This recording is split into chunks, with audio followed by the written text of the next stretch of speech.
Alors, ma question, c'est de savoir, est-ce que l'État congolais existe encore? Mais monsieur Christian Perin, comment est-ce que l'État congolais peut exister avec des dirigeants qui n'ont qu'une seule idée en tête, c'est de piller la rue?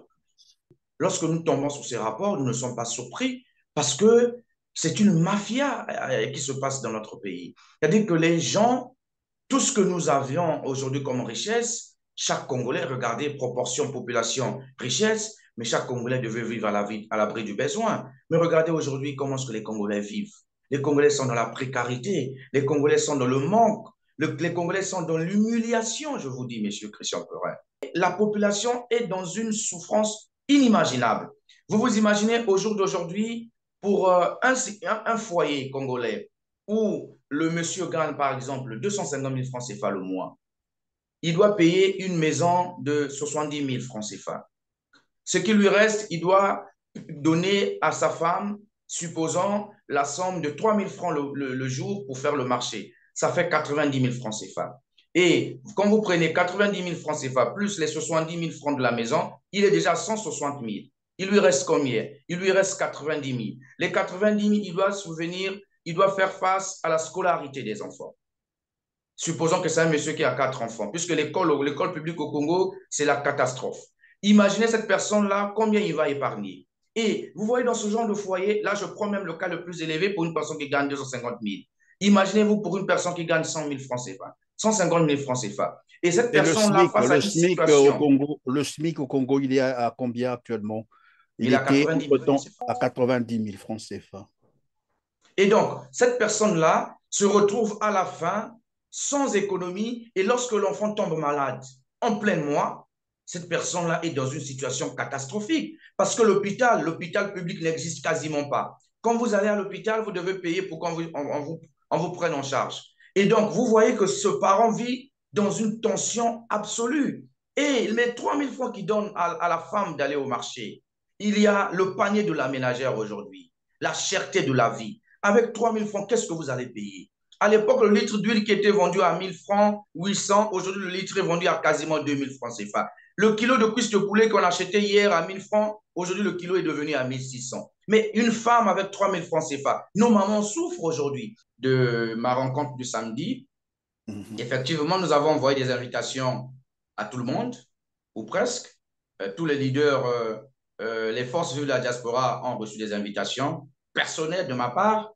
Je les ai envoyé des invitations. Certains ont répondu déjà favorablement qu'ils seront là. D'autres n'ont pas encore répondu. Mais comme je l'ai dit, c'est une rencontre citoyenne.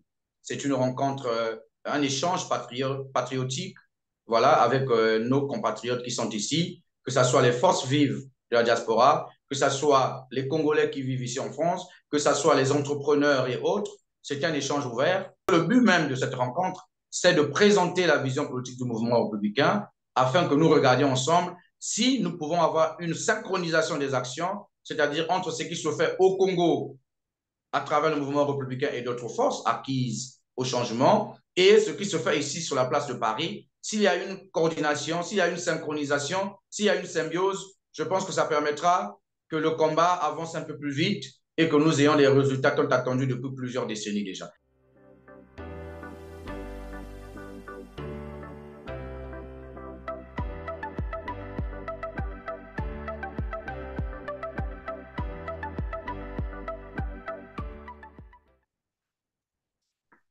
Mesdames, Messieurs, bonjour. Ravi de vous retrouver pour ce numéro de Droit de savoir qui portera essentiellement sur l'actualité congolaise, notamment le rapport sur la gestion de la pandémie à coronavirus.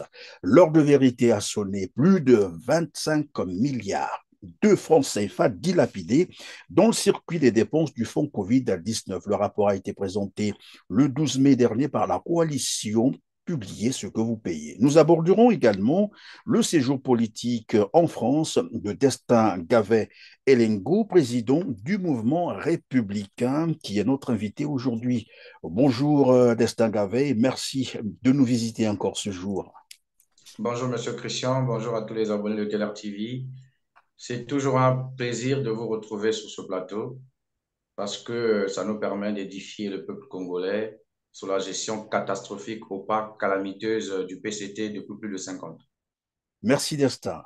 Mesdames, Messieurs, un petit clic sur le petit pouce en l'air juste en bas de cette vidéo, un partage au maximum de cette émission et le tour sera joué pour nous aider, bien entendu, à atteindre un plus grand nombre de téléspectateurs, pour nous aider également à parfaire notre référencement. Pensez également à vous abonner si vous ne l'avez pas encore fait pour être prévenu de toutes nos prochaines productions. Nous souhaiterions également vous lire. Dites-nous en commentaire ce que vous pensez des sujets qui seront abordés au cours de cette émission. Je suis Christian Perrin, si vous nous suivez pour la première fois. Mais avant de commencer cette interview, mesdames, messieurs, je vais donc vous inviter à suivre avec nous ce reportage qui porte bien entendu sur la présentation du rapport sur la gestion de la pandémie à coronavirus COVID-19 au Congo-Brazzaville. C'est un rapport, je vous l'ai dit, présenté le 12 mai dernier par la coalition, publié ce que vous payez. On reviendra aussitôt sur ce plateau. Suivez. Les fonds alloués pour la riposte contre la pandémie Covid-19 en République du Congo ont fait l'objet d'une mauvaise gestion. Le constat est de la coalition congolaise publiée Ce que vous payez, une organisation de la société civile dévouée à la transparence dans l'utilisation des finances publiques. Le rapport présenté le 12 mai à Brazzaville fait état de la dilapidation de plus de 25 milliards non justifiés dans le circuit des dépenses de la gestion du fonds Covid. Aujourd'hui, on peut constater que, d'une part, nous avons eu près de 40 milliards qui ont été alloués au Fonds national de solidarité. On peut voir que dans l'utilisation de ces fonds, à travers notamment le rapport qui a été fait par le cabinet CACOGES et à travers les réponses aux questions que nous avons reçues lors de nos descentes de terrain, que ces fonds n'ont pas été totalement justifiés. Et pour nous, en tant que public ce que vous payez, il y a forcément un travail à faire. Parce que la redevabilité impose effectivement que les pouvoirs publics qui sont en charge de gérer les finances publiques doivent rendre compte de la façon dont ils gèrent. Il y a eu également un audit de ce Fonds national de solidarité qui a été réalisé par le cabinet CACOGES. Et en compilant évidemment toutes ces informations, nous nous rendons compte qu'il y a 25 milliards de francs CFA qui manquent dans la comptabilité. Disons qu'il y a des soupçons graves de détournement de fonds sur ces 25 milliards qui n'ont pas été justifiés. Réalisé dans le cadre du suivi de la mise en œuvre de la riposte contre la Covid-19, ce rapport qui a ciblé tous les départements du pays rend compte de la gestion des fonds destinés à la sensibilisation, la prévention et la prise en charge des malades durant la pandémie. À le lire, il est notifié des écarts entre les montants déclarés par les entités bénéficiaires et les données de l'audit du cabinet ExoCacoges mandaté par le gouvernement. Le problème de la prime s'est posé.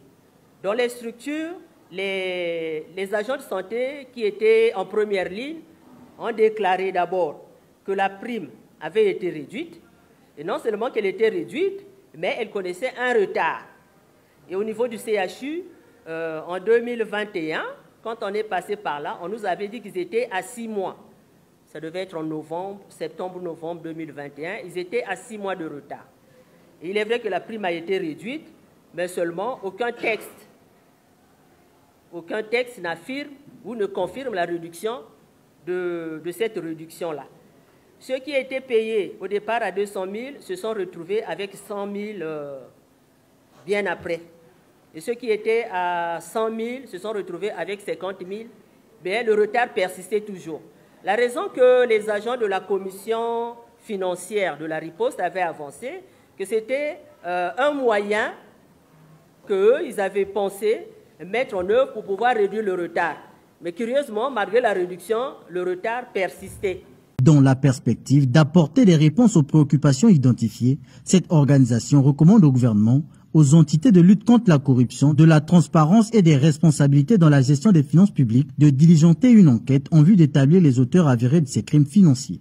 Le gouvernement se doit de divulguer et de disséminer le rapport d'audit de la CACOGES. Il est vrai que ce rapport n'est pas connu des Congolais, mais pour votre information, il est disponible sur le site Internet du ministère des Finances. Nous demandons également au gouvernement d'identifier et de sanctionner les ordonnateurs des dépenses non justifiées.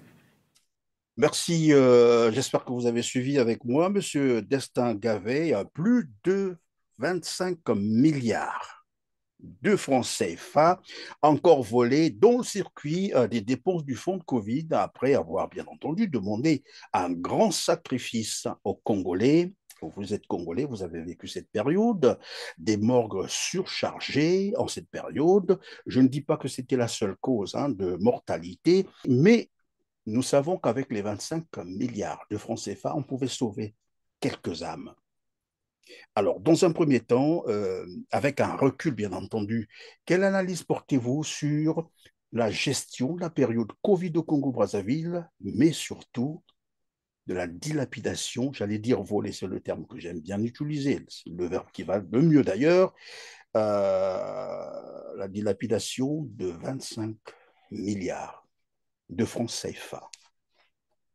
Monsieur Christian Perrin, vous savez, ce rapport ne nous surprend pas parce que nous avons tiré la sonnette d'alarme même pendant la période Covid.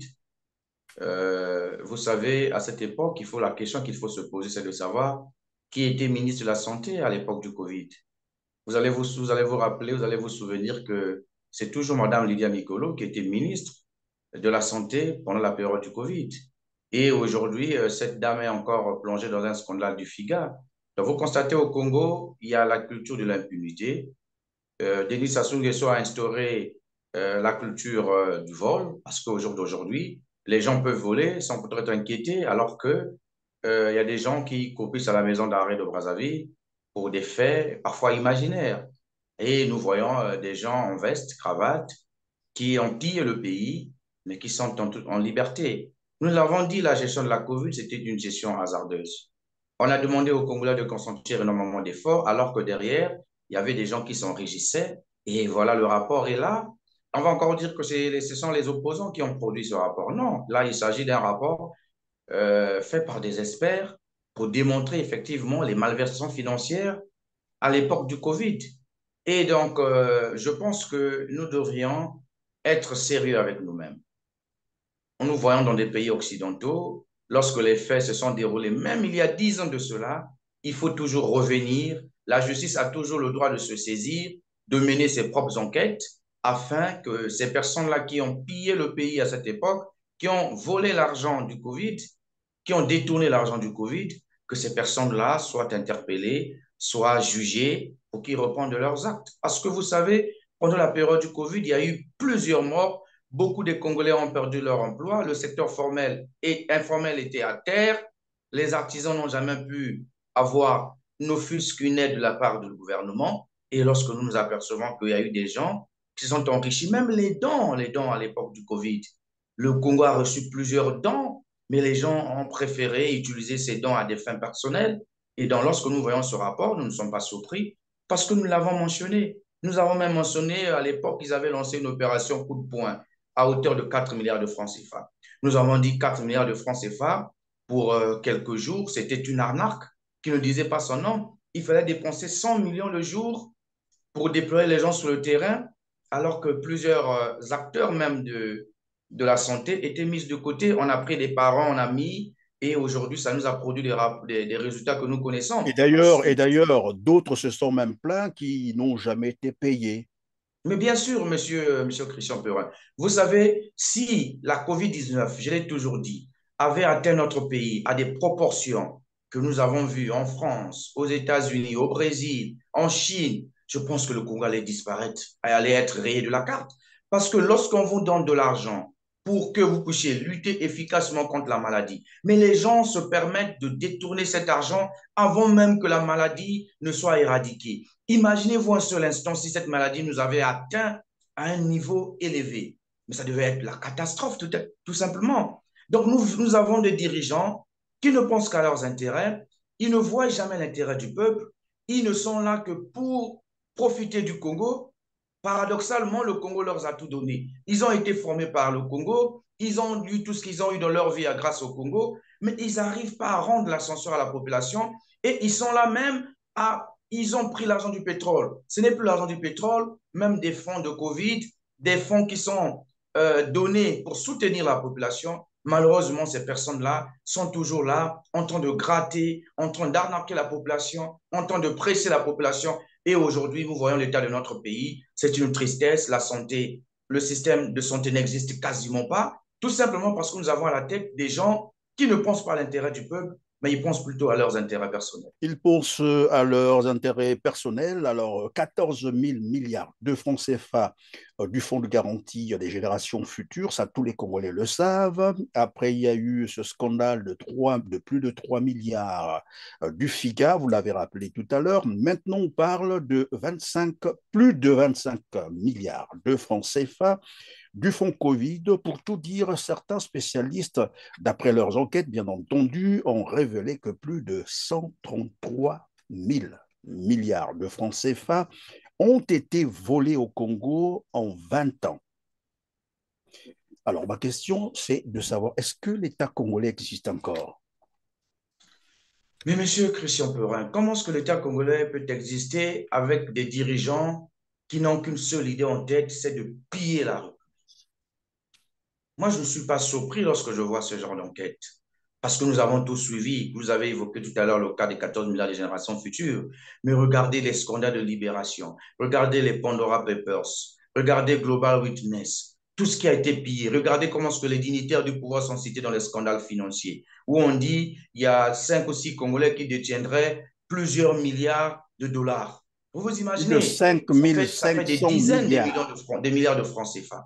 Donc, nous comprenons par là que lorsque nous tombons sur ces rapports, nous ne sommes pas surpris parce que c'est une mafia qui se passe dans notre pays. C'est-à-dire que les gens, tout ce que nous avions aujourd'hui comme richesse, chaque Congolais, regardez, proportion population-richesse, mais chaque Congolais devait vivre à l'abri du besoin. Mais regardez aujourd'hui comment est-ce que les Congolais vivent. Les Congolais sont dans la précarité, les Congolais sont dans le manque, les Congolais sont dans l'humiliation, je vous dis, monsieur Christian Perrin. Moi qui suis résident au Congo-Brazzaville, mais ça devient des tensions énormes dans des foyers. Parce que le Congo est un pays qui ne dépend que du secteur pétrolier. Ils sont là depuis 1997, ils n'ont pas pu diversifier l'économie. Ça fait qu'aujourd'hui, nous avons une économie de rente et de cueillette. Nous dépendons à 80% du pétrole. L'argent du bois appartient aux personnes. L'argent des mines appartient à Oba. Donc, c'est comme ça que les choses se font au pays. Et la population est dans une inimaginable. Vous vous imaginez au jour d'aujourd'hui, pour un foyer congolais où le monsieur gagne par exemple 250 000 francs CFA le mois, il doit payer une maison de 70 000 francs CFA. Ce qui lui reste, il doit donner à sa femme, supposons la somme de 3 000 francs le jour pour faire le marché. Ça fait 90 000 francs CFA. Et quand vous prenez 90 000 francs CFA plus les 70 000 francs de la maison, il est déjà 160 000. Il lui reste combien? Il lui reste 90 000. Les 90 000, il doit faire face à la scolarité des enfants. Supposons que c'est un monsieur qui a 4 enfants, puisque l'école publique au Congo, c'est la catastrophe. Imaginez cette personne-là, combien il va épargner. Et vous voyez dans ce genre de foyer, là je prends même le cas le plus élevé pour une personne qui gagne 250 000. Imaginez-vous pour une personne qui gagne 100 000 francs CFA, 150 000 francs CFA. Et cette personne-là, face à une situation... Le SMIC au Congo, il est à combien actuellement? Il est à 90 000 francs CFA. À 90 000 francs CFA.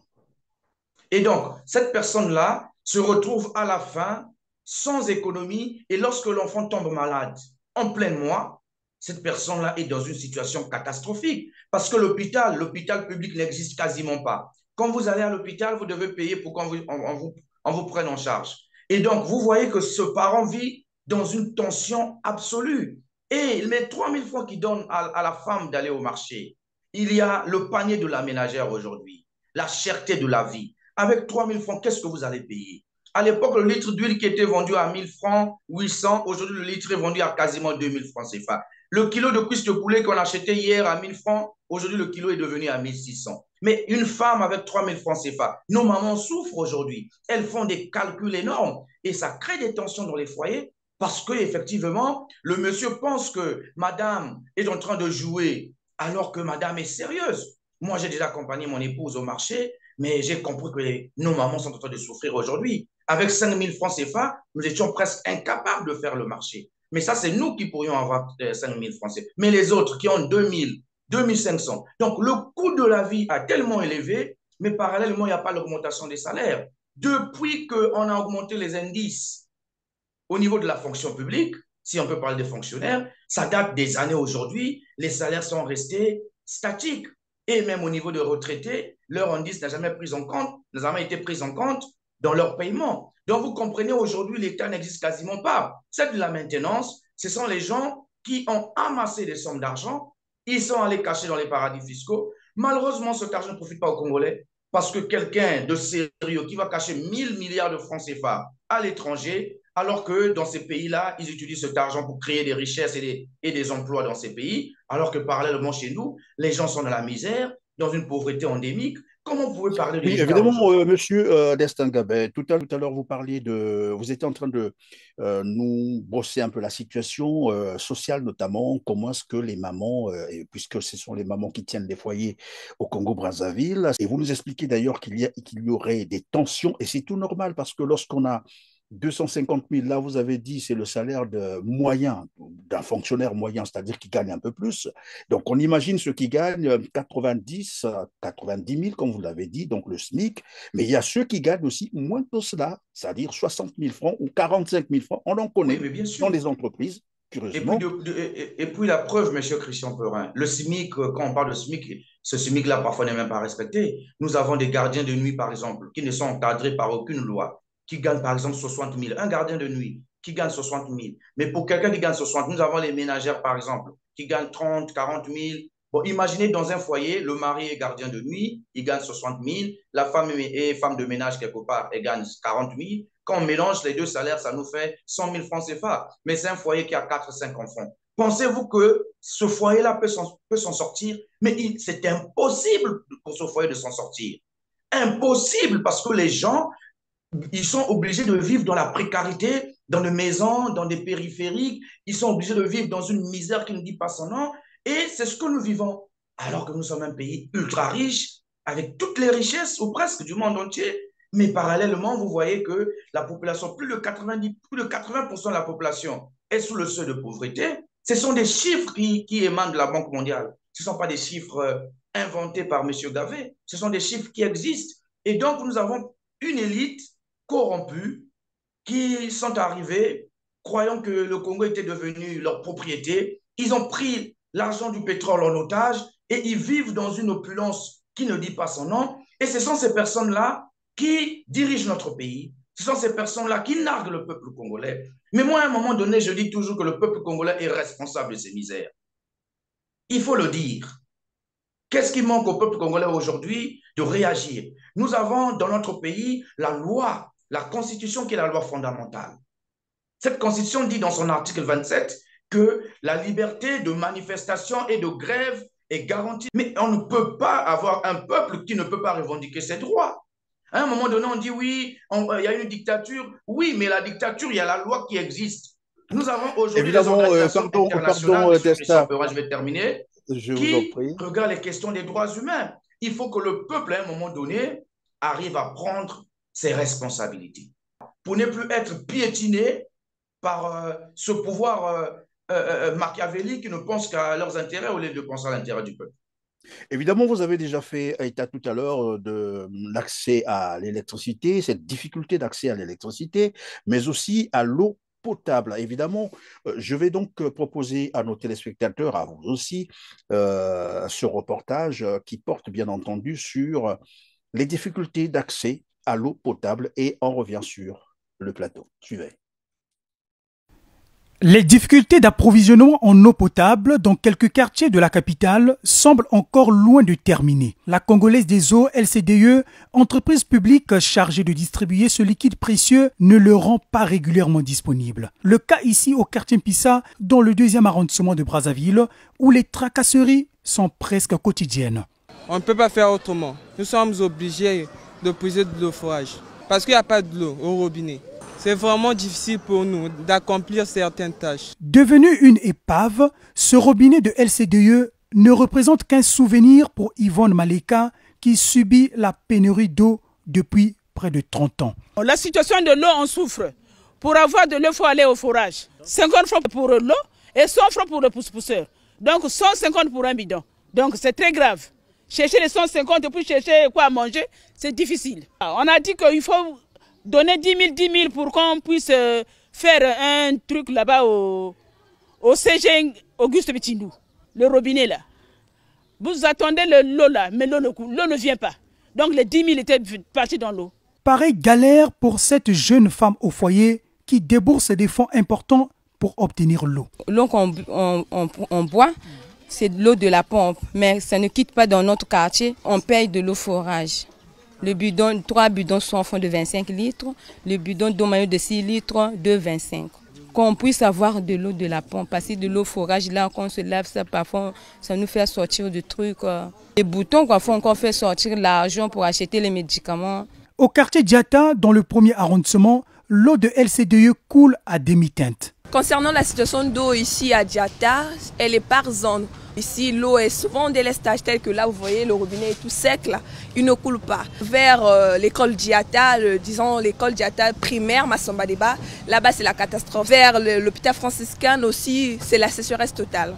Les habitants des quartiers Plateau de 15 ans et Filou, précisément dans le 4e et 7e arrondissement de la capitale, jouissent rarement de l'eau provenant du robinet de LCDE, alors que cette entreprise d'État fait payer à ses abonnés de cette partie de la ville des factures d'eau qui varient entre 10 et 14 000 francs CFA pour 2 mois de consommation. Des charges financières imposées injustement selon les associations de défense des droits de consommateurs. Alors, Monsieur Destin Gavet, plus de 60 ans d'indépendance du Congo, avec toutes les ressources naturelles, comme vous l'avez dit tout à l'heure, le pétrole, le bois, nous avons aussi des fleuves, nous avons la mer, ça on ne cite pas souvent, nous avons les terres arables au Congo-Brazzaville, et nous parlions tout à l'heure de plus de 133 000 milliards détournés entre 2001 et 2022. Le Congo est encore au stade où le gouvernement ne peut pas donner de l'eau potable à la population congolaise. Comment expliquer cela? Et vous savez, M. Christian Perin, j'ai de la peine et j'ai pitié de mon pays. Lorsque nous regardons ce genre de reportage, à la limite, je me dis que, mais il s'agit ici d'une incompétence notoire. Tout simplement. Est-ce vraiment l'incompétence ou bien juste... Est-ce que c'est vraiment l'incompétence ou justement un mode, disons, un mode de gouvernance pour faire souffrir une population? Parce que non, mais attends, je ne veux pas peut-être rentrer dans des considérations qui ne vont pas dans le sens de ma pensée, mais moi je parlerai de l'incompétence et de l'irresponsabilité. Parce que je ne peux pas comprendre, ce soit 3 ans après les indépendances, le Congo est incapable, le PCT je dirais, non, même pas le PCT. Je dirais Denis Sassou Nguesso est incapable de donner de l'eau potable à la population. Vous savez, M. Christian Perin, il n'y a que 5% de la population congolaise en zone rurale qui ont accès à l'eau potable. 5%, je vous dis bien. Et en zone urbaine, vous n'avez que 35% de la population qui a accès à l'eau potable. Mais ça, c'est un scandale, c'est un crime. Ce sont des crimes, je vous dis.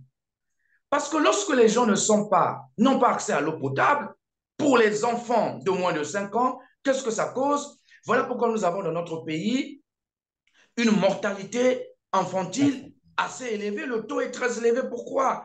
Parce que la première cause de cette mortalité, ce sont les maladies diarrhéiques. Vous vous imaginez une population en zone rurale. Il n'y a que 5% de la population qui a droit à de l'eau potable. Mais mon Dieu! Et lorsque vous voyez les potentialités de notre pays, nous sommes un pays arrosé, M. Christian Perin. Un pays qui a des rivières, des fleuves, même la mer, vous venez de le citer. Nous avons une nappe phréatique très, très arrosée. Où en sommes-nous aujourd'hui? Et que voulez-vous que je vous dise? C'est de la méchanceté, tout simplement.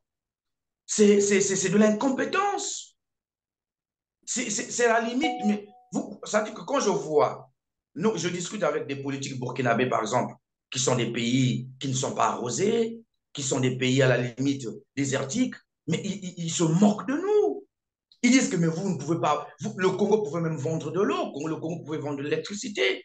Mais vous vous imaginez, nous dépendons de la RDC en termes d'électricité, alors que Denis Sassou Nguesso nous a parlé du boulevard énergétique.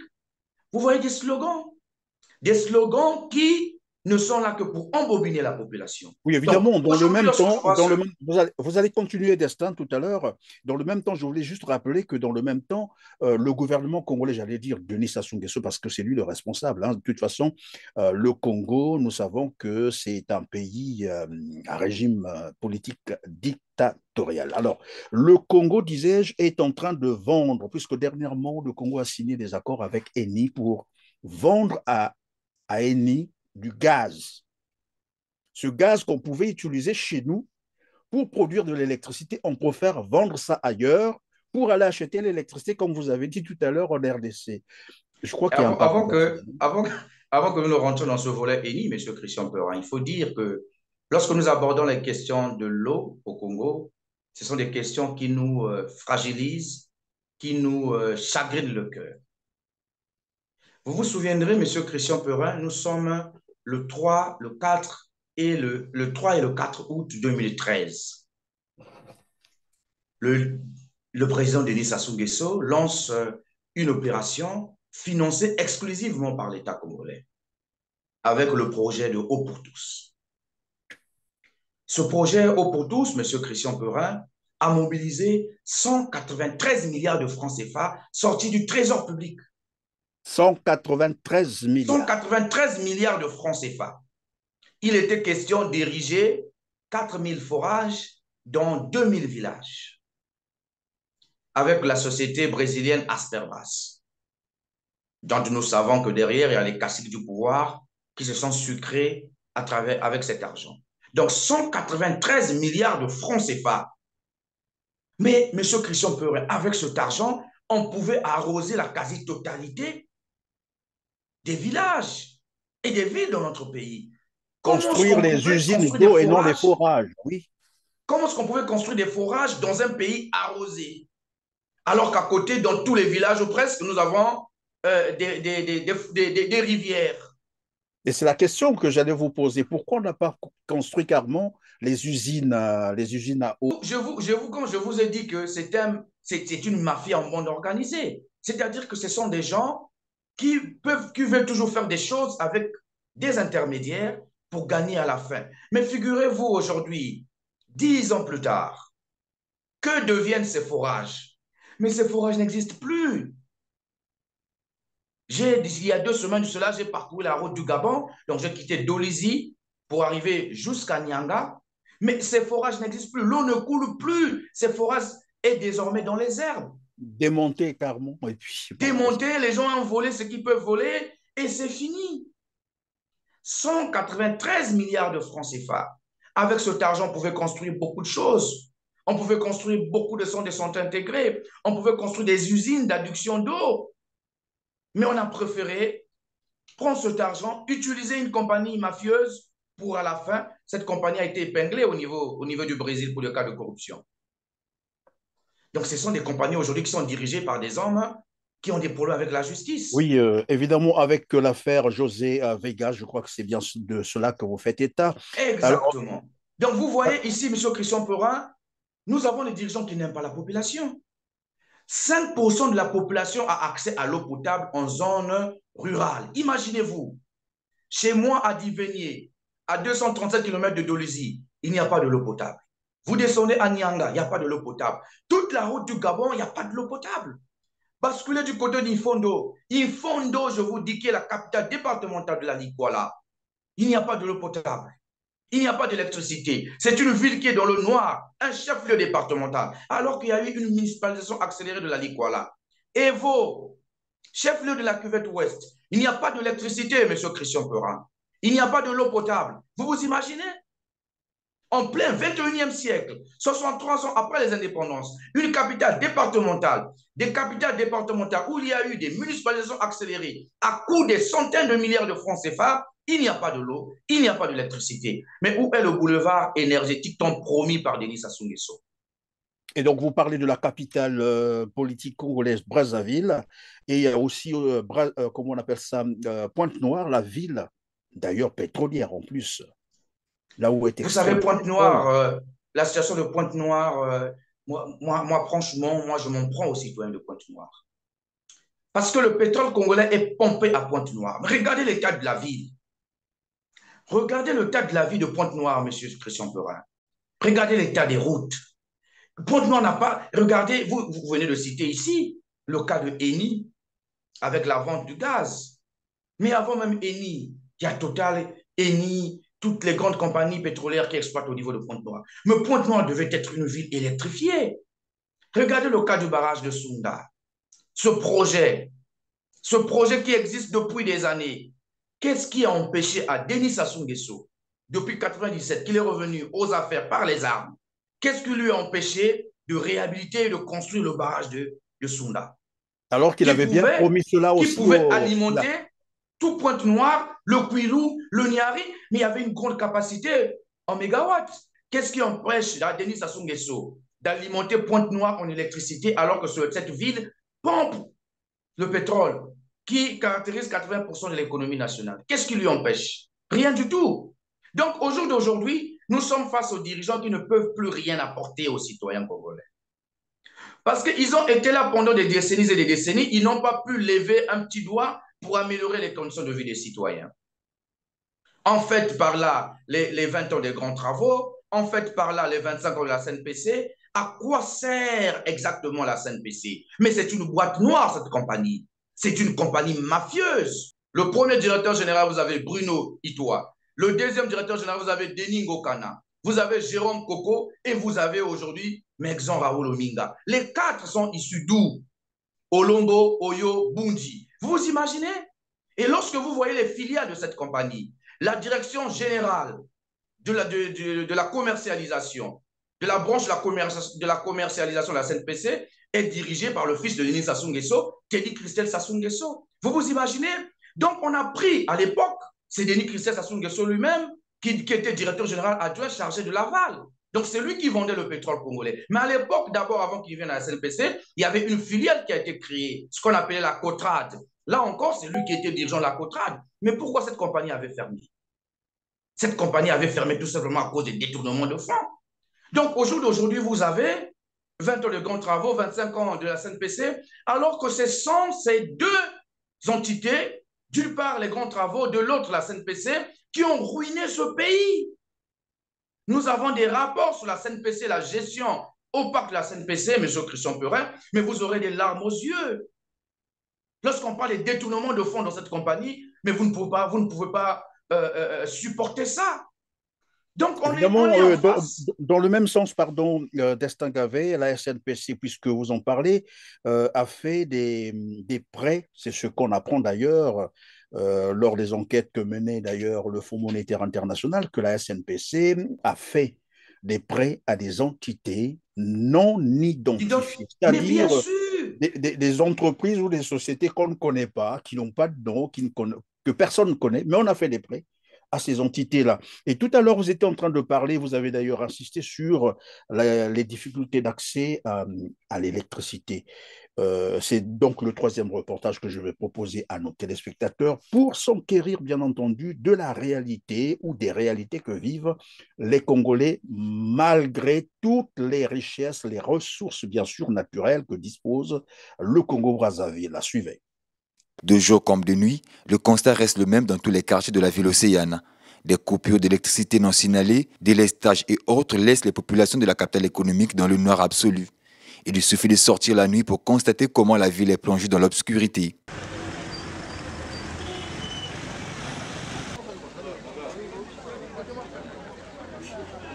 Une crise électrique qui ne facilite pas la tâche à plus d'un secteur d'activité. Vraiment, autant que commerçant, ça ne nous arrange pas. Parce que regardez d'abord, ma table est dans l'obscurité. Parce que moi, pour vendre, il faut que je puisse avoir la lumière. Et dans mon frigo, j'ai des trucs, des provisions, qu'on manque de courant. Vous-même, comprenez comment ça va donner. Ces coupures intempestives ne restent sans conséquence sur le quotidien des populations qui sollicitent des pouvoirs publics des solutions adéquates. Le Congo-Brazzaville, doté des ressources énormes, vous l'avez rappelé tout à l'heure, nous avons le pétrole, le bois, les minerais, l'eau, les terres, tout, la mer, le fleuve, on a tout ça avec nous. On vend même le gaz ailleurs. Il y a des contrats, tout à l'heure, on a rappelé ça avec Eni. Et vous nous avez dit, d'ailleurs, tout à l'heure, et c'est curieux que le Congo puisse se ravitailler au niveau de la RDC pour l'électricité. Alors, la population est dans la misère. Donc, un pays, mais vraiment riche, vachement riche, doté de tout ce que je venais de citer tout à l'heure, mais avec une population très pauvre, qui vit dans l'extrême pauvreté. Vous l'avez rappelé aussi tout à l'heure, ce sont là les rapports de la Banque mondiale. Vous, en tant que politique, quand vous vous rapprochez, par exemple, les populations qui vivent dans ces conditions de précarité, quelle explication leur donnez-vous de ce paradoxe? Mais, Monsieur Christian Perrin, quelle explication voudrez-vous qu'on donne à une population qui vit elle-même des difficultés profondes? Voilà pourquoi nous disons tous les jours que le salut du peuple congolais ne viendra pas d'un acteur politique. Le peuple congolais doit se libérer lui-même. Parce que ici, nous sommes à une situation d'effet à effet. Nous ne sommes plus ici dans des spéculations, mais nous sommes dans la réalité. Le peuple congolais vit cette réalité. Si ici nous parlons de l'électricité et de l'eau, mais à côté nous parlerons de la santé, de l'autre côté nous parlerons de l'éducation, ainsi de suite, de la sécurité sociale. Donc vous voyez ici, M. Christian Perrin, il ne s'agit plus ici d'attendre un Dieu, un leader politique qui sortira du ciel pour venir sortir ce peuple-là du gouffre. Non, il faut que le peuple congolais arrive à prendre ses responsabilités. Je vous le dis, M. Christian Perrin, le salut du peuple congolais ne dépend ni d'une puissance étrangère, comme certaines personnes le pensent, ni d'un acteur politique, aussi courageux qu'il soit. Il n'a pas aujourd'hui la capacité de délivrer ce peuple. Le peuple doit s'affranchir tout seul. Oui, mais le peuple doit être... évidemment. Aujourd'hui, ça devient impératif face aux réalités que nous vivons. Si, M. Christian Perrin, dans un pays où nous avons eu des budgets à 4 000 milliards de francs CFA, les gens n'ont pas pu développer le pays. Pensez-vous qu'avec les budgets de 2 000 milliards de francs CFA, ces gens-là peuvent développer ce pays? Avec les dettes où le Congo est pincé de partout, en allant prendre de l'argent au FMI, vous croyez qu'on peut développer un pays? On nous a promis l'émergence en 2025. Mais je l'ai toujours dit et je l'aurais dit ici, nous sommes plutôt sur le chemin du sous-développement. Hier, je disais sur un plateau de télévision que le Congo est en train de régresser. Certains ont voulu contester ça, mais j'ai démontré la régression de notre pays. Si dans les années 60, où on avait une petite population, où on avait un budget à ce niveau-là, et lorsqu'on compare niveau de qualité de vie, budget et population, comparé aujourd'hui à qualité de vie, budget et population, c'est une régression. À l'époque, nous avions dans les années 60 de Massamba Débat, avec la révolution culturelle, on avait les indices de développement plus que les pays, la plupart, la quasi-totalité des pays asiatiques, y compris la Chine. Mais 60 ans plus tard, que représente le Congo face à la Chine? C'est le jour et la nuit. Donc, ça veut tout simplement dire que nous avons à la tête de ce pays une personne qui ne peut plus, quelqu'un qui ne peut plus proposer quelque chose de bon aux Congolais. Et ça, les Congolais doivent s'en rendre compte. Il ne s'agit pas de rêver. Les Congolais du Nord et du Sud, tout à l'heure, je vous ai pris deux exemples. J'ai pris l'exemple de la route du Gabon, de commencer à Dolisie jusqu'à Nyanga, où il n'y avait pas d'électricité, il n'y avait pas d'eau. Et parallèlement, je vous ai pris deux capitales départementales, donc Evo et Ifondo. Ce sont des capitales qui sont dans le noir. Et les populations n'ont pas accès à l'eau potable. Et aujourd'hui, le grand combat que nous devrions avoir au Congo, la première des batailles que nous devrions remporter, c'est la bataille de l'unité nationale. Parce que l'homme politique actuel a fait miroiter la population originaire de la partie nord du pays en disant que si le pouvoir repartait au sud, si on perd le pouvoir, vous allez souffrir. Mais au jour d'aujourd'hui, les populations d'Ifondo, d'Evo, d'Owando, ils souffrent au même pied d'égalité, au même titre que les populations de Dolisie, de Sibiti et de Muyonzi. Donc aujourd'hui, on ne voit plus de différence entre les Congolais originaires de la partie nord du pays et les Congolais originaires de la partie sud. Mais ce message a été toujours véhiculé par l'homme politique du PCT pour faire comprendre à ces populations-là qui vivent déjà dans la précarité, dans la misère. C'est ce que je dis. D'ailleurs, j'ai axé ce discours dans mon plan d'action politique pour dire qu'il faut qu'on puisse mettre hors d'état de nuire des politiques qui remettent sur la scène politique des considérations ethniques et tribales. Parce qu'au jour d'aujourd'hui, lorsqu'on véhicule ce genre de messages, eux, s'ils prennent le pouvoir, ils vont vous massacrer parce que vous savez, le pouvoir est entre nos mains, il faut que nous conservons le pouvoir. Mais on ne conserve pas le pouvoir pour conserver. Au jour d'aujourd'hui, je dis toujours à ces populations-là, nous avons des amis qui sont originaires de ces départements-là, qui ont des parents qui vivent dans une précarité, plus que même la précarité de ceux qui sont au sud. Nous, au moins au sud, on peut dire que nous avons quand même les voies de communication à peu près. On peut dire que les populations de la Bouenza du Niari ont la route nationale. Mais prenez, monsieur, je vais citer M. Christian Peurin, pardon, prenez le cas de la population d'Infondo, de la Likwala. Regardez leur état aujourd'hui de misère et de précarité. Ils n'ont pas de route.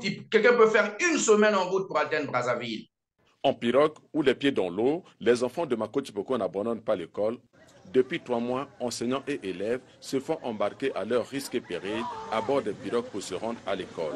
Ces images de la pirogue des élèves en train de chavirer, filmées en temps réel, montrent le degré de risque que courent élèves et enseignants de Makoti Poko. La pirogue a chaviré, on a tout perdu. C'est plusieurs fois, même d'ailleurs, à peine là, nous avons assisté à des enfants qui venaient, tellement que la pirogue était très petite, non, ils ont chaviré. Heureusement que ce sont des enfants qui connaissent l'eau, mais ça aurait été les professeurs, ça serait compliqué. Au lycée, l'équipe de maîtrise loue chaque année une grosse pirogue pour transporter, en plus des enseignants, des élèves dépourvus de ce précieux moyen de déplacement. Ici, l'épaisse ne se fait plus. La seule activité sportive du moment reste l'épreuve de la pirogue qu'il faut manœuvrer chaque jour, car à partir de la cité jusqu'au lycée, c'est pratiquement l'équivalent d'1 heure d'épaisse, sinon plus. Nous faisons 1 heure de rame, mais c'est très difficile d'ailleurs. Surtout que nous avons des enseignants qui ne connaissent pas nager et qui ne connaissent pas l'eau, c'est pour leur première fois d'arriver ici. En plein 21e siècle. Et là, vous allez encore sortir des considérations ethniques et tribales. Ce sont des arguments qu'il faut balayer. Il faut que la population soit unie. Unie pour vaincre et mettre hors d'état de nuire le PCT et son président. Parce que c'est ce parti-là qui a détruit notre pays. Il faut le dire. Ils ont été incapables depuis 50 ans à améliorer les conditions de vie des citoyens congolais. Ce n'est pas en 10 ans qu'ils vont le faire. Et là, nous sommes en 2023. En 2026, s'il y a une élection présidentielle, on viendra encore nous embobiner avec les mêmes arguments. Et cette fois-ci, le peuple doit prendre conscience. Le destin du peuple congolais se trouve entre les mains du peuple congolais. Le destin du peuple congolais se trouve entre ses propres mains, vous l'avez dit tout à l'heure, mais un peuple a besoin bien sûr des leaders pour le conduire. Mais je rebondis un peu sur l'aspect de pauvreté, de précarité que vous avez souligné tout à l'heure, que ce soit au sud, au nord, que ce soit à l'est, à l'ouest, évidemment, même dans la cuvette, on a vu comment les enfants vont à l'école, dans les pirogues, et parfois ça chavire, on voit bien des enfants périr. Les élèves, des petits élèves, et les images nous en témoigneront. Mais ma question, c'est de savoir aussi, est-ce que ce n'est pas là également une part de responsabilité de l'opposition congolaise? J'allais dire, est-ce que ce n'est pas non plus synonyme de la faiblesse de l'opposition congolaise, qui n'arrive pas à ramener ce pouvoir à l'ordre, bien entendu? Bon, Monsieur Christian Peurin, vous savez, lorsque nous abordons la question de l'opposition, c'est une question assez sensible. Sensible pourquoi? Parce que nous avons aujourd'hui un parti au pouvoir qui use de toutes les méthodes machiavéliques pour chercher à divertir l'opposition. Et l'opposition, malheureusement, les opposants cupides, les opposants assoiffés d'argent, les opposants qui ont fait de la politique leur fonds de commerce, se baignent dans ce fleuve et arrive finalement à vendre les convictions contre les postes. Les opposants de façade, alors? Mais bien évidemment, parce qu'au jour d'aujourd'hui, nous avons vu la mobilisation du peuple congolais en 2015 et 2016, lors de la période référendaire et lors de l'élection présidentielle qui a été remportée par l'opposition, même si on leur avait volé leurs résultats.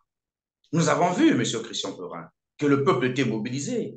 Mais après, au jour d'aujourd'hui, vous avez une opposition qui est pluriel. Ça, on ne peut pas le nier. Et la loi sur l'opposition politique de juillet 2017 dit que l'opposition est extra-parlementaire et parlementaire. Vous avez une loi sur sur l'opposition politique congolaise, cette loi que je viens de citer. Et dans son article 11, on parle du chef de file de l'opposition politique congolaise, qui est le responsable du premier parti politique qui arrive en termes d'élus après le parti au pouvoir. Monsieur Christian Perin, vous allez me dire aujourd'hui que Tatsima Biala, c'est un opposant? Parce que dans cette même loi, il est dit ceci. Est opposant celui qui critique, qui est opposé à l'action du gouvernement. Ça, je pense, c'est l'article 2 ou 3 de cette loi. Mais après, un article 5 ou 6 qui dit un opposant peut faire partie du gouvernement et lorsque un opposant est au gouvernement, il est astreint à la solidarité gouvernementale. Qu'est-ce que ça veut dire, M. Christian Perin? Ça veut dire qu'au jour d'aujourd'hui, si l'UPADES, qui a un ministre au sein du gouvernement, donc en l'occurrence M. Saï Honoré, l'UPADES ne peut pas s'opposer à l'action du gouvernement de Colonel Makosso. Ça veut tout simplement dire qu'aujourd'hui, l'UPADES est comptable de la gestion médiocre et catastrophique du PCT. Parce qu'ils ont un membre dans le gouvernement du PCT. Aujourd'hui, Saï ne peut pas critiquer Colonel Makosso parce qu'il est gestionnaire de ce gouvernement.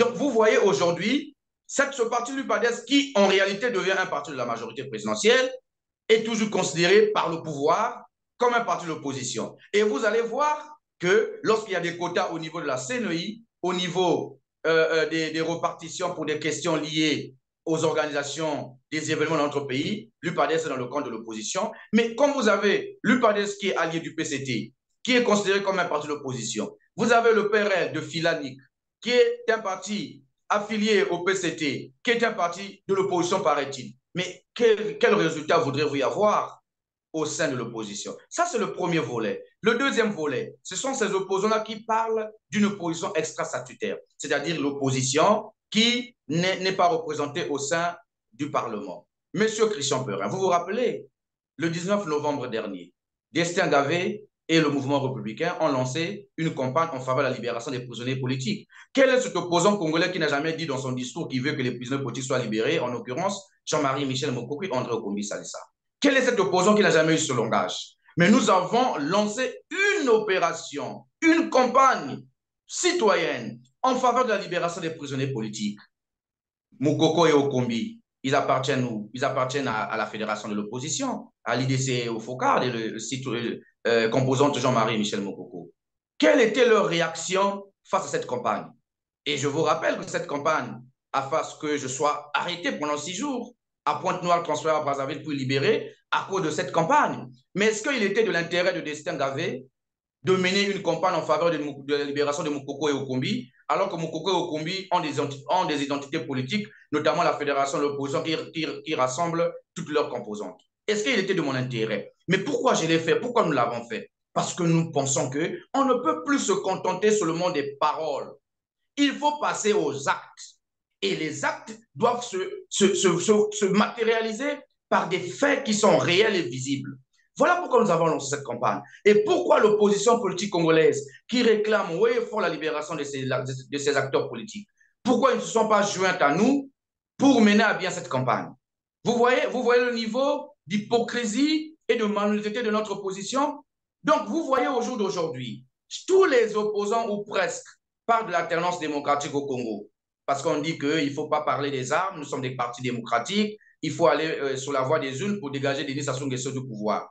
Nous avons créé le 13 avril dernier l'Alliance pour l'alternance démocratique en 2026. 3 partis politiques, le mouvement républicain, le PAP et le RDD. Nous avons lancé un appel solennel à toute l'opposition congolaise qui parle aujourd'hui de l'alternance. Qui a répondu présent à cet appel? Même des invitations qui ont été envoyées pour ne fût-ce qu'assister à la sortie officielle, à la convention de cette alliance. Les opposants ne sont pas venus. Ces opposants-là, pourquoi ils ne sont pas venus? Donc, au jour d'aujourd'hui, nous le savons, M. Christian Perin. Voilà pourquoi je dis que le salut du peuple congolais ne dépend pas de l'opposition, parce que l'opposition en elle-même est infectée. Lorsqu'on dit que le verre est dans le fruit, dans tous les secteurs, ne pensez pas que Denis Sassou Nguesso n'a parlé que de la gestion du pays, mais il a aussi parlé de l'opposition, où le verre est dans le fruit au sein de l'opposition. Parce qu'il y a des opposants aujourd'hui qui entretiennent des relations incestueuses avec le pouvoir. Nous le savons. Il y a des opposants aujourd'hui qui ne dépendent que du pouvoir. Il y a des opposants aujourd'hui qui sont entretenus par le pouvoir. Et pensez-vous, avec cette qualité des opposants, nous pouvons faire avancer les choses? Oui, mais pour arrêter la question, sur je vais terminer, M. Christian Perin. Oui, la question de l'opposition, ce n'est pas une question où on devrait se focaliser sur ça.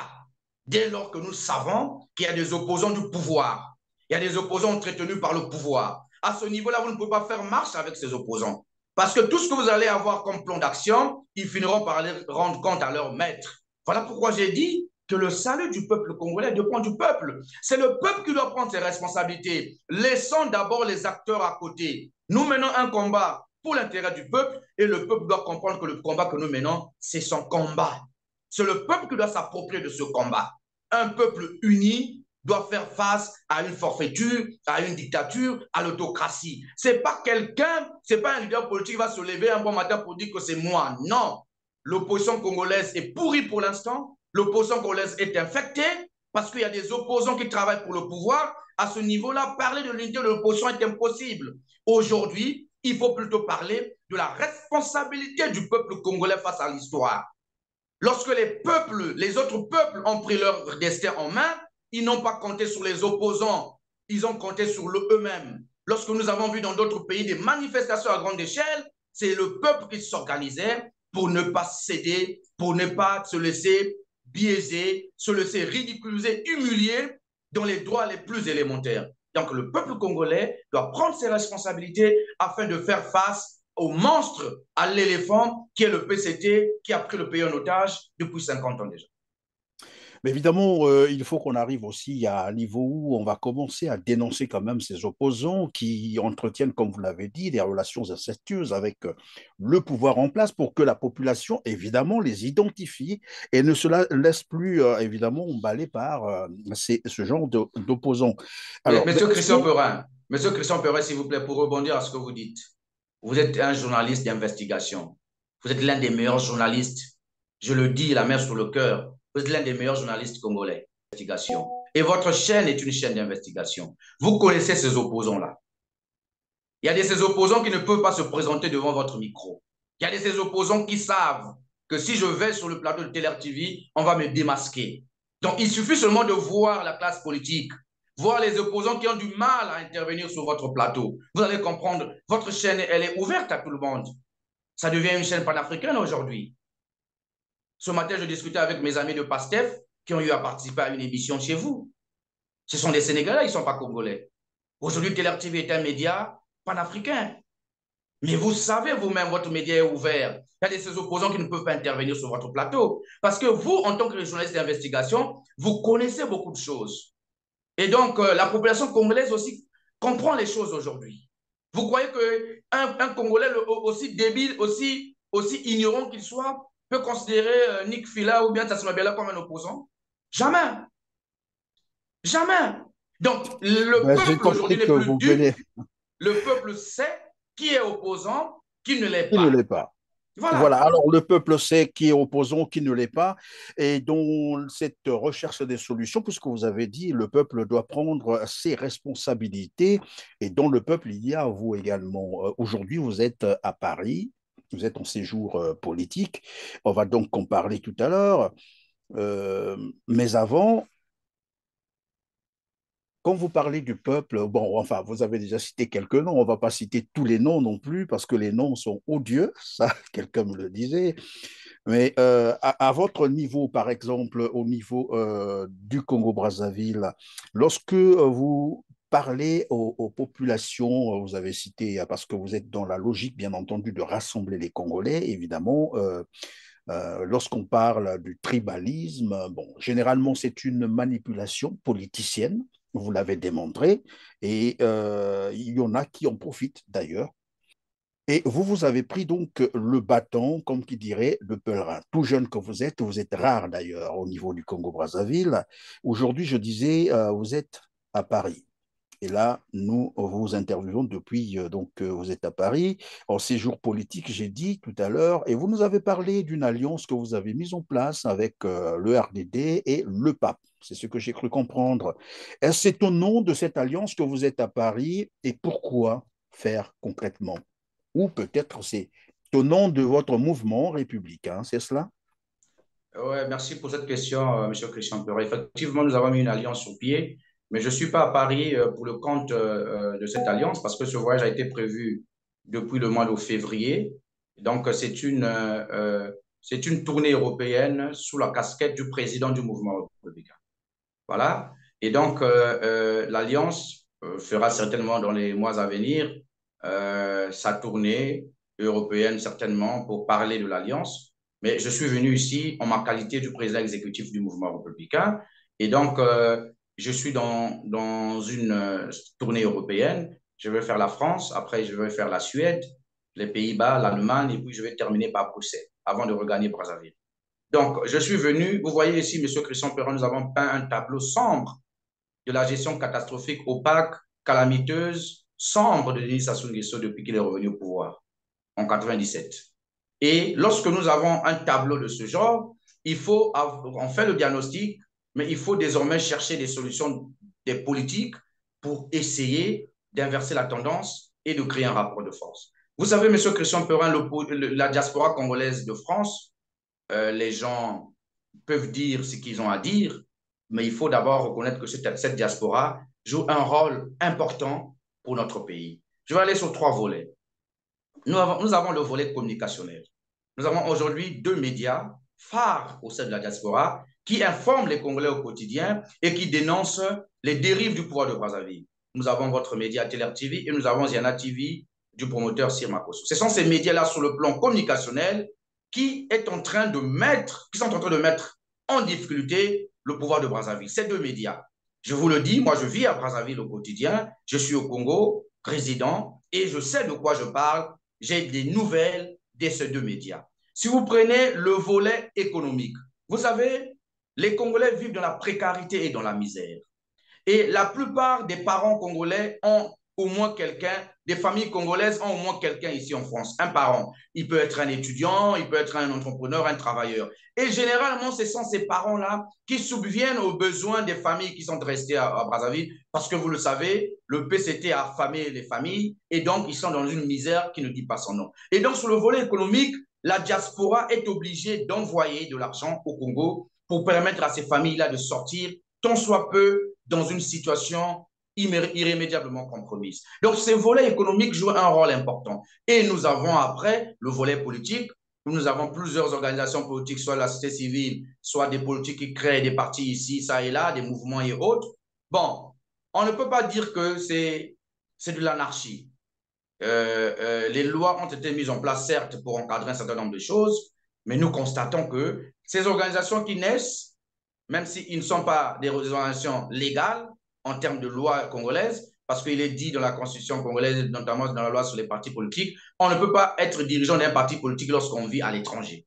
C'est écrit noir sur blanc, mais n'empêche que ces organisations jouent un rôle aussi de dénonciation, d'éclairage. Ils essaient d'éclairer la population tant soit peu sur certaines réalités. Donc nous avons 3 catégories, et on peut ajouter même une 4e catégorie. Nous avons d'une part des entrepreneurs congolais aujourd'hui qui commencent à exercer un peu dans ce qu'on peut dire aujourd'hui, ils exercent un peu dans des frettes maritimes, ils aident un peu les Congolais à fréter les colis qu'on envoie souvent aux parents, les kits médicaux et autres. Donc vous voyez par là que la diaspora joue un rôle important. Mais le malheur de cette diaspora, il y a beaucoup de choses. Déjà, la diaspora congolaise, c'est une diaspora qui n'est pas comme la diaspora sénégalaise en termes des droits civiques. Vous savez, les Congolais de l'étranger ne votent pas parce qu'ils n'ont pas cette possibilité-là de voter. Pourquoi ils n'ont pas la possibilité? Tout simplement parce que le pouvoir de Brazzaville sait que 90% des Congolais qui vivent à la diaspora, ce sont des Congolais qui sont opposés au système. Parce que le système piétine les libertés, affame la population et prive le strict minimum à la population. Donc, la plupart de ces Congolais-là sont des opposants. Ce ne sont pas des opposants, mais ils sont opposés à la gestion du PCT. Et donc, on ne veut pas instaurer le vote des Congolais de l'étranger parce que ça serait un boulevard qu'on va donner aux opposants crédibles pour remporter ces voix-là et battre le PCT au sein de la diaspora parce qu'ici, il n'y aura pas de vol. Ici, il n'y aura pas de tripatouillage des urnes. Ici, il n'y aura pas achat des consciences parce qu'ici, les gens n'en veulent pas. Ce n'est pas pour 2000 francs que quelqu'un qui vit en France ou aux États-Unis, il va vendre son âme pour 2000 francs pour une journée ou un t-shirt. Ici, là, c'est dérisoire. Donc, il y a ce volet-là. Il faut que nous regardions ces questions-là. Mais c'est une vue globale d'un politique aujourd'hui. Je pense que on dit le mot est haïssable, mais au jour d'aujourd'hui, le mouvement républicain et son président ont quand même essayé de montrer ce dont ils sont capables de mener comme action sur le terrain. Et au jour d'aujourd'hui, après avoir peint ce tableau sombre de la gestion de Denis Sassou Nguesso, il faut venir vers cette diaspora, discuter avec eux, leur mettre un certain nombre de choses sur la table et leur expliquer en globalité totale notre vision politique, ce que nous attendons d'eux et ce que nous pouvons faire aussi de ces Congolais-là qui sont ici dans la diaspora. Donc, c'est ce qui nous a emmenés ici en France. Nous aurons une rencontre avec cette diaspora française le 20, le samedi prochain, le 20. Nous allons échanger avec eux pour regarder toutes ces questions-là d'intérêt national. Mais au-delà de la rencontre de la diaspora, M. Christian Perin, nous sommes des politiques.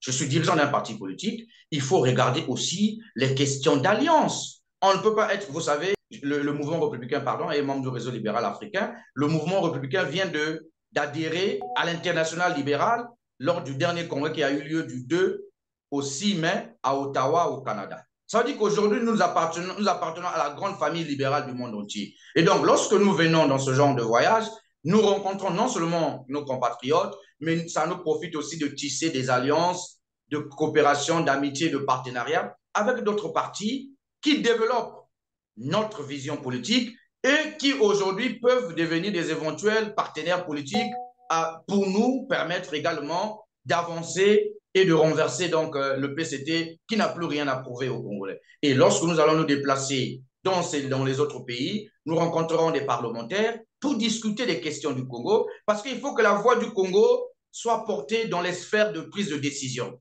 Il faut passer à la vitesse supérieure qui s'agit donc d'aller discuter avec les autres, d'aller exposer les maux qui minent le Congo et d'aller présenter aussi les opportunités d'investissement au Congo. Quand bien même nous savons qu'aujourd'hui, avec le climat des affaires au Congo est médiocre, le Congo est l'un des 10 pays les plus corrompus au monde, la corruption a gangréné toute la société ou presque, et donc le Congo aujourd'hui attire plus les investisseurs. Donc il faudrait, pour que le Congo soit rayonnant, il faut commencer par une alternance démocratique, c'est-à-dire le départ de Denis Sassou Nguesso, qui n'a plus rien à prouver aux Congolais, pour qu'il y ait un nouveau président avec une nouvelle vision qui va encadrer les choses afin que le Congo devienne un pays attractif qui peut emmener les investisseurs et même nos Congolais de la diaspora qui ont des moyens, qui préfèrent même investir ailleurs. J'ai croisé un homme d'affaires congolais à Abidjan. Il a une grande compagnie à Abidjan qui peut employer plus de 100 personnes, M. Christian Perin.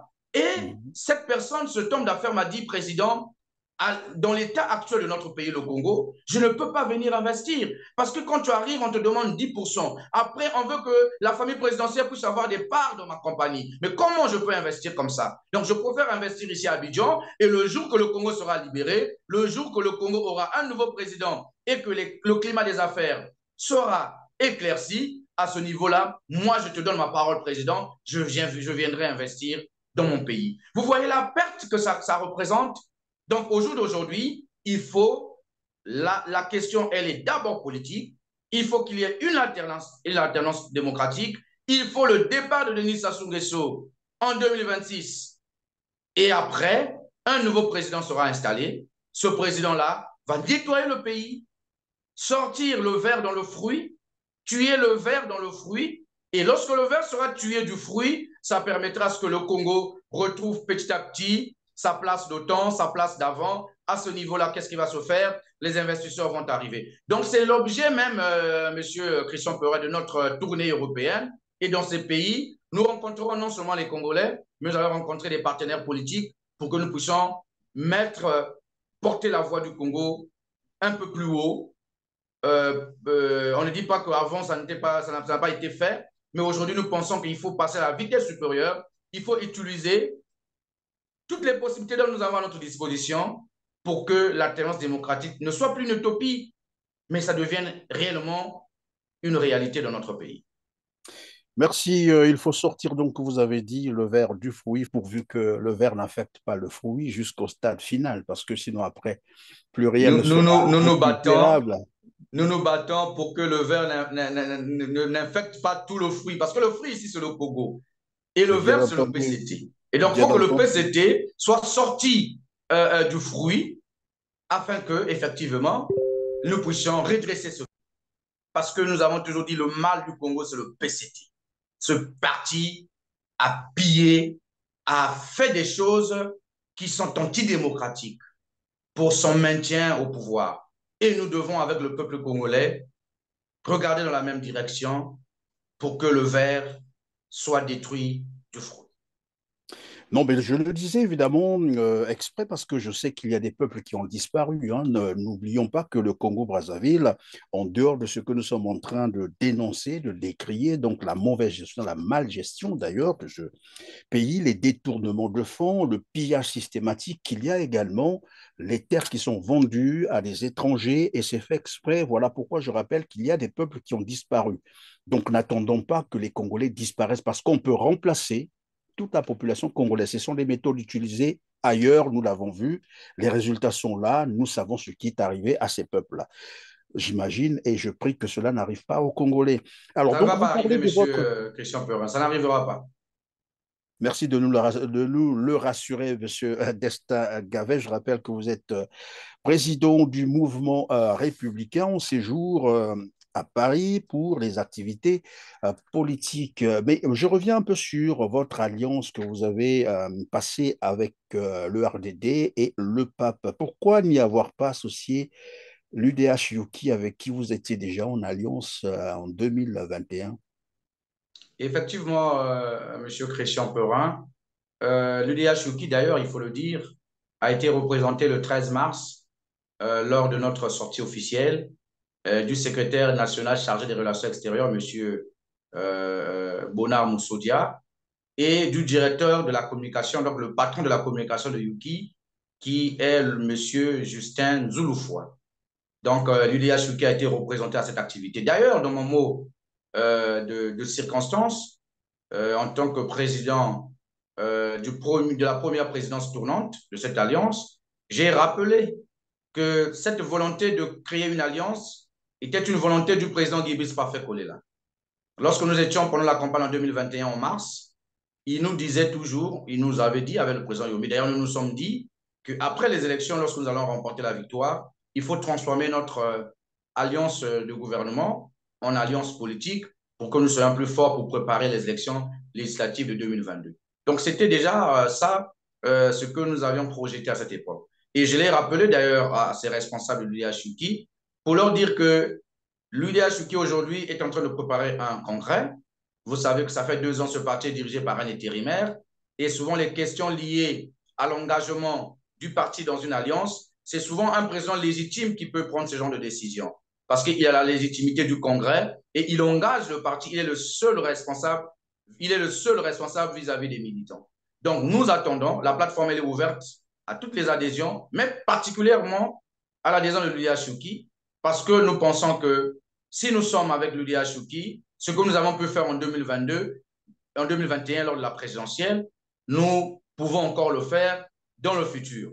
Donc l'UDH-UKI est le bienvenu, voilà, dans cette alliance et nous l'avons rappelé aux dirigeants qui étaient là lors de la création pour que effectivement l'UDH-UKI soit parmi nous à la fin du congrès, lorsqu'il y aura un président élu. À ce niveau-là, nous pensons qu'il y aura des consultations qui se feront entre l'Alliance et ce président pour regarder la question de l'adhésion de l'UDH-UKI dans l'Alliance pour l'alternance démocratique en 2026. Alors, si ce n'est pas une indiscrétion, qui sera le premier candidat que vous allez soutenir en 2026? Bon, l'Alliance n'a pas encore... L'Alliance aura un candidat commun, il faut le dire. Nous allons présenter un seul candidat en 2026. Et au moment opportun, au moment venu, l'Alliance désignera son candidat. Cette question n'est pas à l'ordre du jour, parce qu'avant qu'on en arrive à la question des élections, il faut d'abord regarder la question de la gouvernance électorale. Donc l'Alliance aujourd'hui va se battre avec les autres forces de l'opposition qui pensent que le combat de la gouvernance électorale est un combat noble.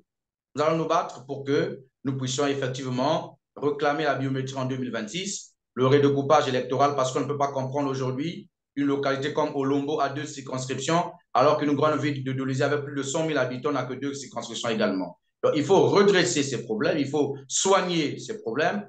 Et lorsque nous allons soigner ces problèmes, notamment la question de Henri Bouka, qui est parallèlement premier président de la Cour suprême de justice et président de la CNI, vous voyez qu'il y a conflit d'intérêts. Lorsque nous arriverons à régler ces questions, notamment sur toutes les conclusions qui ont eu lieu dans les précédentes concertations politiques, notamment la question du plafonnement des dépenses liées aux campagnes électorales.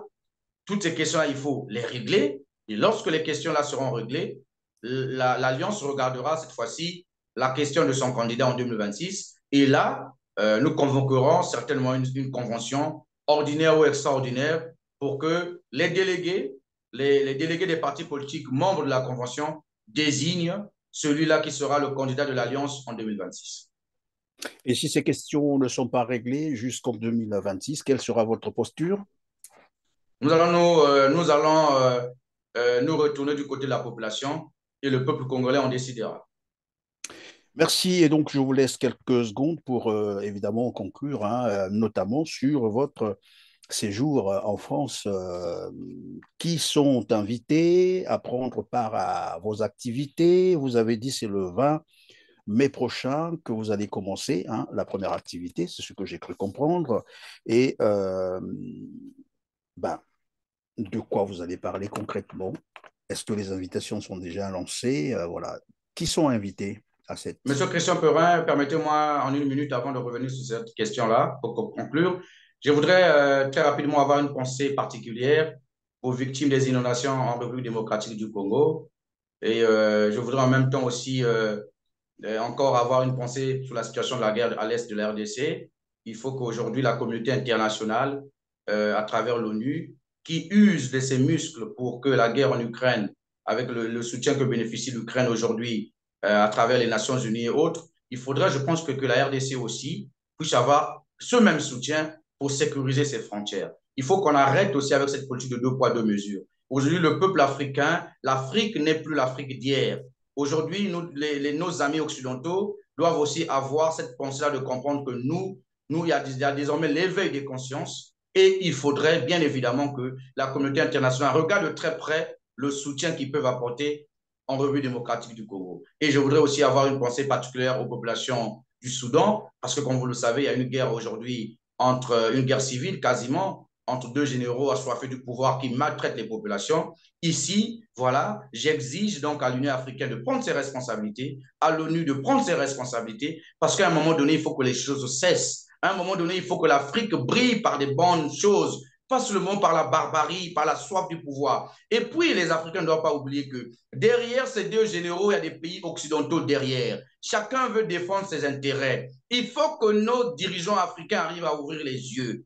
Voilà, et pour terminer, je voudrais avoir une pensée particulière à mon ami et frère, président du PASTEF, les Patriotes au Sénégal, Ousmane Sonko, qui vit une situation difficile aujourd'hui avec les procès ça et là. Je pense au jour d'aujourd'hui également que nos dirigeants africains devraient avoir un peu d'humilité et de dignité. Parce qu'au jour d'aujourd'hui, nous nous rappelons tous que le président Macky Sall était celui-là qui condamnait le 3e mandat d'Abdoulaye Wade en 2012. Et aujourd'hui, nous voyons qu'il se retrouve dans la même situation que Wade. Il faut à un moment donné que nous apprenions à sortir par la grande porte et que nous laissons aussi l'image de l'Afrique. Le Sénégal qui est un pays aujourd'hui qui brille effectivement par sa stabilité, mais il faut qu'on arrive aujourd'hui à faire des choses dans l'intérêt des peuples. Il faut qu'on arrête avec cet esprit-là de vouloir toujours donner l'image de l'Afrique comme des dirigeants qui ne peuvent pas vivre son pouvoir. C'est quand même triste lorsque nous voyons dans d'autres pays, la France, les États-Unis, quelqu'un fait 2 mandats, il est parti, mais chez nous, les gens ont toujours des difficultés à céder le pouvoir. C'est incroyable. Et ici aussi, je voudrais dire à Denis Sassou Nguesso, à un moment donné, il faut sortir par la grande porte. En 2026, il faut à un moment donné dire, bon, j'ai assez fait, cette fois-ci, je laisse les vraies élections se dérouler à l'image de 92, que le meilleur gagne et que celui qui va me remplacer essaie de faire ce que moi, je n'ai pas pu faire.